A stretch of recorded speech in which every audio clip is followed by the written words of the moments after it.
قرآن مجید کا سورہ نمبر 82 سورہ انفطار۔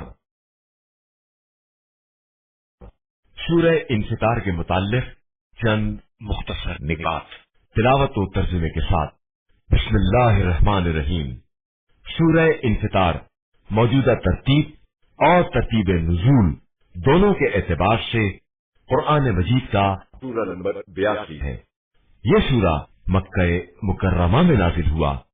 اس سورے کی پہلی آیت کی مناسبت سے اس کا نام سورہ انفطار رکھا گیا ہے، جس میں قیامت سے پہلے آسمان کے پھٹ جانے کو بیان کیا گیا ہے، اور عربی میں انفطار شگافتہ ہونے یا پھٹ جانے کو کہا جاتا ہے۔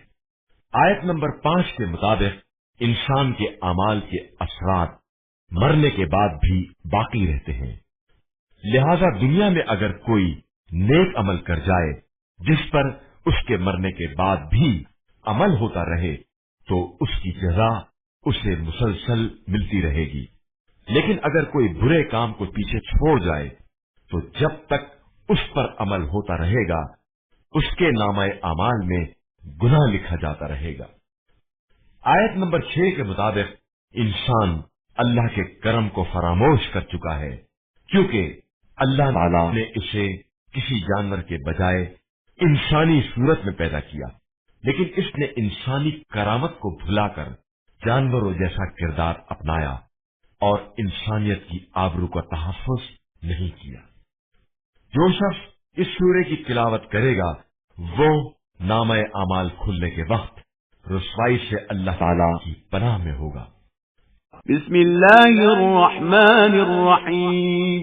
شروع نام سے اللہ کے جو بڑا مہربان نہایت رحم کرنے والا ہے۔ اذا السماء انفطرت، جب آسمان شگافتہ ہو جائے گا، وَإِذَا الْكَوَاكِبُ انتثرت، اور جب ستارے بکھر جائیں گے، وَإِذَا الْبِحَارُ فُجِّرت، اور جب دریا بہہ کر ایک دوسرے سے مل جائیں گے، وَإِذَا الْقُبُورُ بُعْثِرَتْ، اور جب قبروں کو ابھار دیا جائے گا، عَلِمَتْ نَفْسٌ مَا قَدَّمَتْ وَأَخَّرَتْ، تب ہر نفس کو معلوم ہوگا کہ کیا مقدم کیا ہے اور کیا مؤخر کیا ہے۔ يا أيها الإنسان ما غرك بربك الكريم، اے انسان، تجھے رب کریم کے بارے میں کس شے نے دھوکے میں رکھا ہے؟ الذي خلقك فسواك فعدلك، اس نے تجھے پیدا کیا ہے پھر برابر کر کے متوازن بنایا ہے۔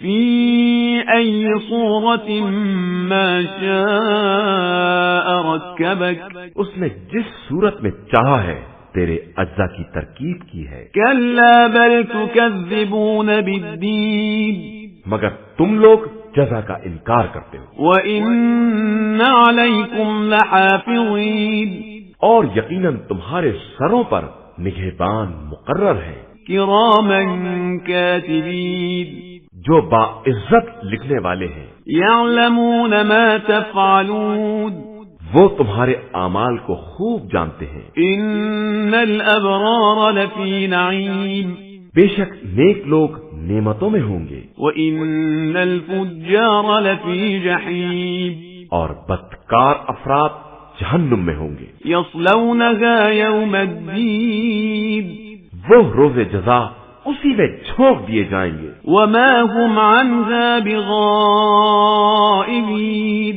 اور وہ اس سے بچ کر نہ جا سکیں گے۔ وما ادراک ما یوم الدین، اور تم کیا جانو کہ جزا کا دن کیا شے ہے۔ ثم ما ادراک ما یوم الدین، پھر تمہیں کیا معلوم کہ جزا کا دن کیسا ہوتا ہے۔ یوم لا تملک نفس لنفس شیئا والامر یومئذ للہ، اس دن کوئی کسی کے بارے میں کوئی اختیار نہ رکھتا ہوگا اور سارا اختیار اللہ کے ہاتھوں میں ہوگا۔